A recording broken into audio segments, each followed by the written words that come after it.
Hello दोस्तों, हमारे YouTube channel बंदेली study में आपका स्वागत है। तो आज हम आपके लिए यहाँ दोस्त BSF जो ASI है और HCM CSF फायरमैन से संबंधित हिंदी के टोटल 25 प्रश्नों को लेकर आया हूँ। तो दोस्त, आप भारत में किसी भी सरकारी नौकरी की अगर तैयारी कर रहे हैं तो सबसे पहले आप हमारे चैनल को सब्सक्राइब कर लीजिए। सब्सक्राइब करने के बाद अगर आप लोग BSF या CISF फार्मा में भर्ती होना चाहते हैं तो इस प्रैक्टिस सेट में आप लास्ट तक बने रहिए, क्योंकि दोस्त यह आपके लिए बहुत ही रामबाण वीडियो साबित हो सकती है। तो यह इसके जो 25 प्रश्न है हिंदी के, आपके एग्जाम में टोटल छपने वाले प्रश्न है और 100% छपने का चांस है। तो चलिए हम लोग शुरू करते हैं। तो रामचरितमानस किस भाषा में लिखा गया है? तो रामचरित जो मानस है, इसकी जो रचना है वह हमारे गोस्वामी तुलसीदास के द्वारा की गई थी और इसकी जो रचना है वह हमारी अवधी भाषा में की गई है। यानी कि इस जो प्रश्न का उत्तर होगा दोस्त, वह हमारा ऑप्शन बी होगा, अवधी भाषा में। चलिए प्रश्न संख्या 2 को देखते हैं। भारतेंदु हरिश्चंद्र को किस उपाधि से जाना जाता है? यानी कि जो भारतेंदु हरिश्चंद्र है, इनको किस उपाधि के द्वारा सम्मानित किया गया था? तो यह जो है दोस्त, आधुनिक युग का जनक भारतेंदु हरिश्चंद्र को कहा जाता है। यानी कि ऑप्शन बी होगा इस प्रश्न का उत्तर।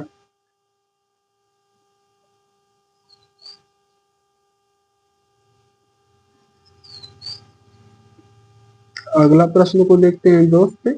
हिंदी भाषा में प्रयुक्त लिपि कौन सी है? हिंदी भाषा में प्रयुक्त जो लिपि है वह है हमारी देवनागरी लिपि और देवनागरी लिपि को बाएं से दाएं लिखा जाता है। तो इस जो प्रश्न का उत्तर है दोस्त, वह हमारा ऑप्शन बी होगा, देवनागरी लिपि।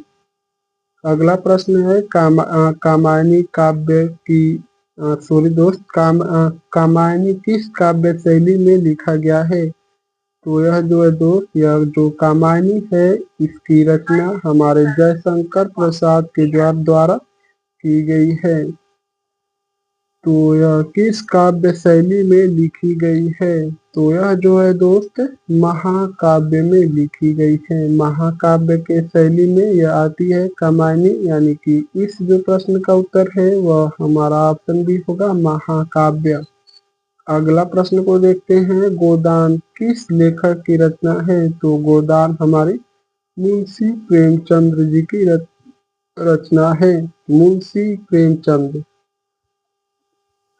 जो गोदान है वह मुंशी प्रेमचंद जी की रचना है। यानी कि इस प्रश्न का उत्तर हमारा ऑप्शन बी होगा। अगला प्रश्न है, हिंदी साहित्य में छायावाद के प्रमुख कवि कौन है? तो छायावाद के जो छायावाद युग था, इसके हिंदी साहित्य में प्रमुख कवि कौन है? तो वह थे हमारे जयशंकर प्रसाद भी और सूर्यकांत त्रिपाठी निराला जी भी और सुमित्रानंद पंत, यह तीनों लोग थे। यानी कि इस जो प्रश्न का उत्तर है वह हमारा ऑप्शन डी होगा, उपरोक्त सभी।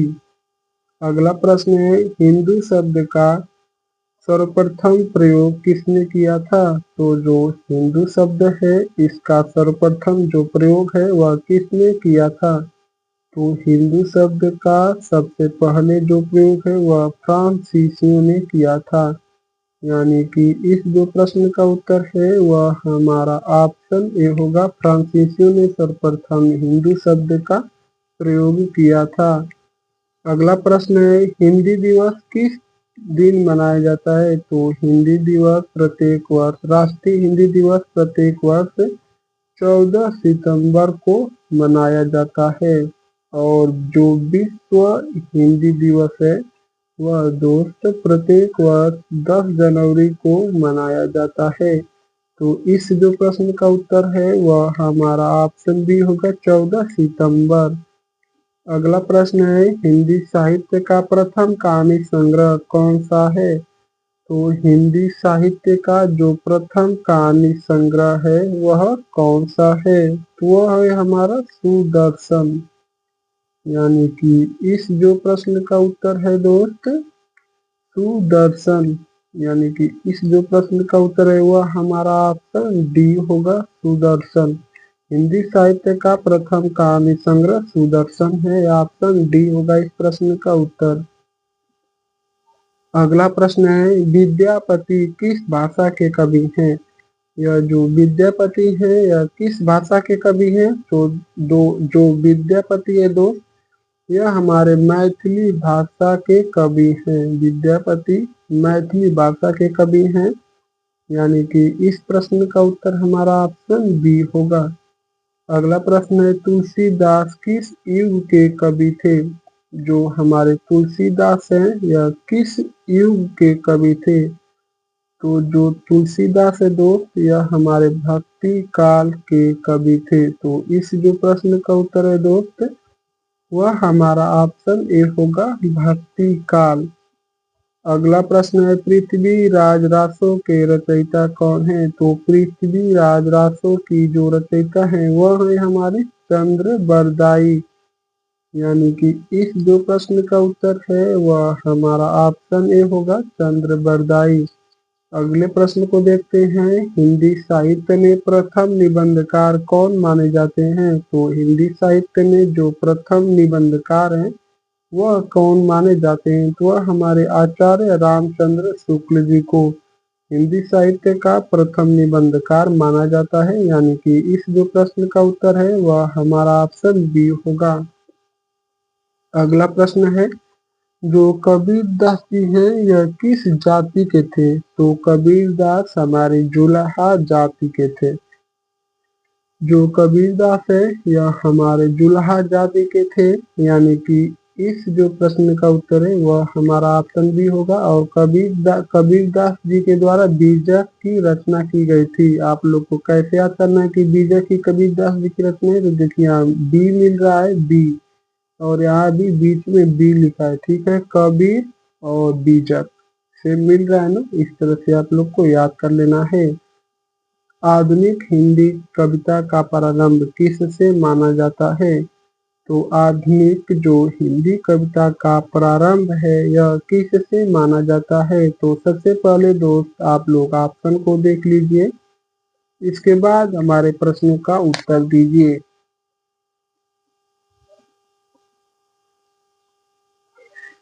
तो यह जो है दोस्त, आधुनिक हिंदी कविता का प्रारंभ जो है वह भारतेंदु युग को माना जाता है, यानी कि ऑप्शन बी होगा इस प्रश्न का उत्तर। अगला प्रश्न है, हिंदी का प्रथम उपन्यास कौन सा है? तो हिंदी का जो प्रथम उपन्यास है उसका नाम है चंद्रकांता। हिंदी के प्रथम उपन्यास का नाम चंद्रकांता है, यानी कि ऑप्शन ए होगा इस प्रश्न का उत्तर। अगला प्रश्न है, कवि शब्द किस भाषा से लिया गया है? तो जो कवि शब्द है यह संस्कृत भाषा का एक शब्द है। तो कवि शब्द जो है दोस्त यह हमारा संस्कृत भाषा से लिया गया है। इस प्रश्न का उत्तर हमारा ऑप्शन बी होगा, संस्कृत। अगला प्रश्न है, हंस पत्रिका का प्रकाशन किसने शुरू किया था? तो हंस पत्रिका का प्रकाशन जो है दोस्त यह हमारे मुंशी प्रेमचंद्र ने शुरू किया था, यानी कि इस प्रश्न का उत्तर हमारा ऑप्शन बी होगा, मुंशी प्रेमचंद्र। अगला प्रश्न है, हिंदी भाषा का व्याकरण किसने लिखा है? तो जो हिंदी भाषा का व्याकरण है इसकी रचना किसने की है?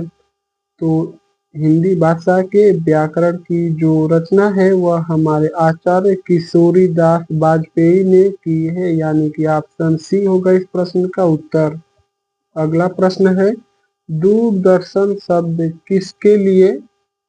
किसके लिए प्रयोग होता है? तो जो हमारा दूरदर्शन शब्द है यह किसके लिए प्रयोग होता है? तो वह हमारा टेलीविजन के लिए प्रयोग होता है, यानी कि ऑप्शन बी होगा इस प्रश्न का उत्तर।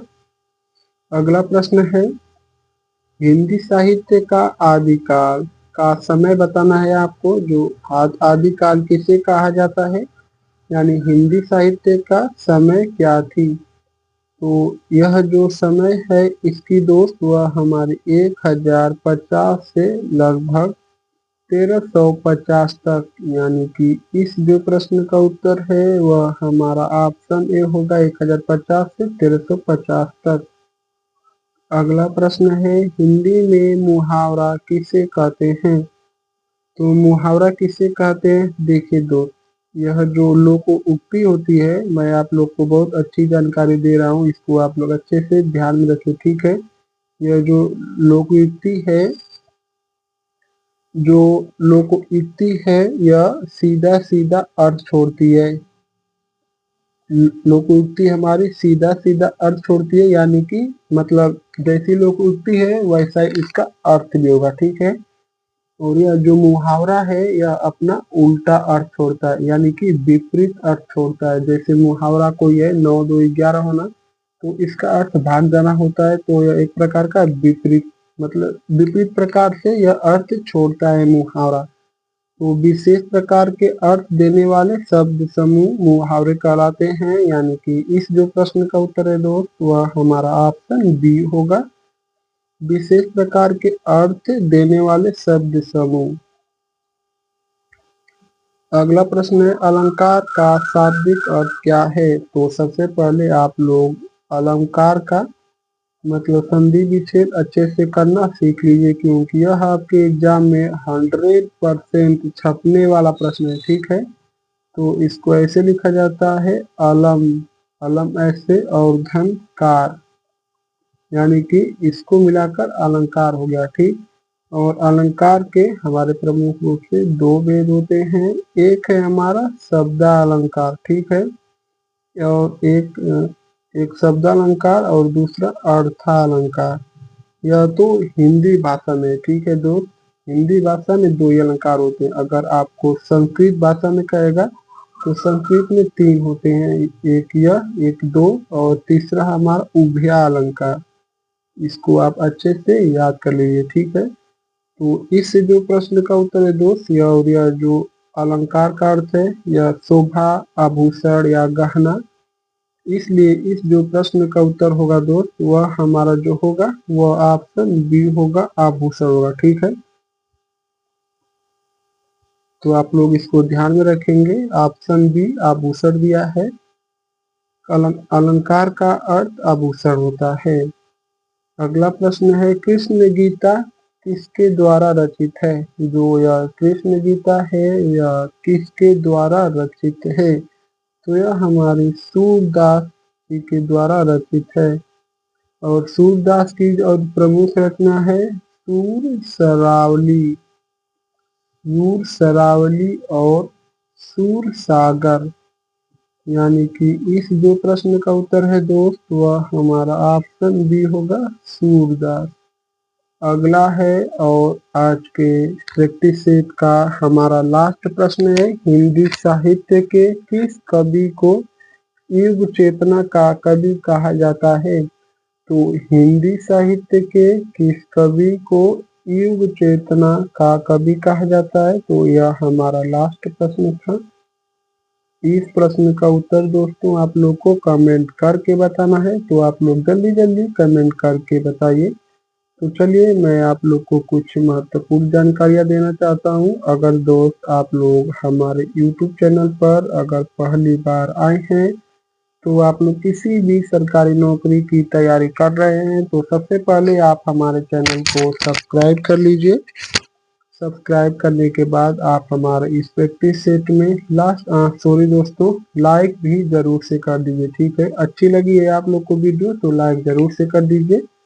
और दोस्त आप यह भी कमेंट करके बताइए कि यह जो मैं 25 प्रश्न लेकर आया था इसमें से कितने प्रश्नों का जवाब आप लोग को सही सही पता था।